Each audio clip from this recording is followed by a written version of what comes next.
Baltimore investigating after a witness says a group of black youths beat an Hispanic man while saying, quote, "This is for Trayvon." Brian Quiebler from our Scripps sister station in Baltimore has our story tonight.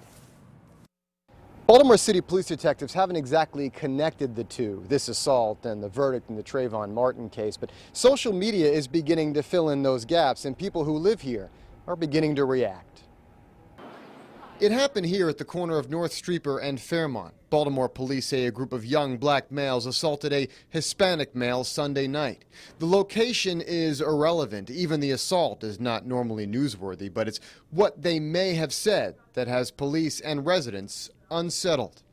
Allegedly, one of the juveniles said this is for Trayvon. This is part of an active investigation. The police say allegedly because detectives haven't locked up that part of the story. But a social media post by a resident does, who posted on the community's Facebook page saying she just witnessed the beating and a group running off shouting, quote, "This is for Trayvon," a chant she told us she heard at least 3 times, clear as day. While we know this resident's name is out there, we chose to blur it. She finds herself in the middle of a national media firestorm right now and chooses to keep a low profile. The endless phone calls from CNN, Fox News, and local media only showing the reach of the George Zimmerman verdict last weekend. One that didn't exactly surprise resident Lynn Thorburn, but didn't think she'd find right outside her front door. I was sad, surprised that it happened right here outside of my house. I guess hopeful that it doesn't happen again. The odds are slim. Patterson Park is a strong neighborhood with committed residents. It's the motive behind the beating that remains the issue here. White, black, or Hispanic, people who live here were repeating the same sentiment today. Protest the verdict, fine, but do it without the violence. A candlelight visual or something for him, you know?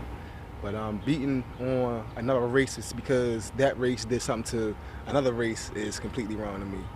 But you know, hopefully we'll get it together. Meanwhile, Baltimore City police detectives have yet to make an arrest in this case. In East Baltimore, Brian Quiebler for WPTV, News Channel 5. A Wisconsin man claims he was beaten up by a group of black teens who were upset over the verdict in the George Zimmerman trial. Police were trying to determine if Sunday's assault was racially motivated.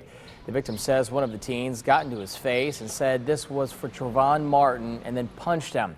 The victim says the beating stopped when a Good Samaritan scared the teens away. We have been asking, would you read a book written by a Zimmerman juror? In our text to vote poll, 63% of you who have responded said no, you wouldn't read this book. 37% said yes, you would. You can continue to text your answer, yes or no, to 29,000 right now. Now to a health alert.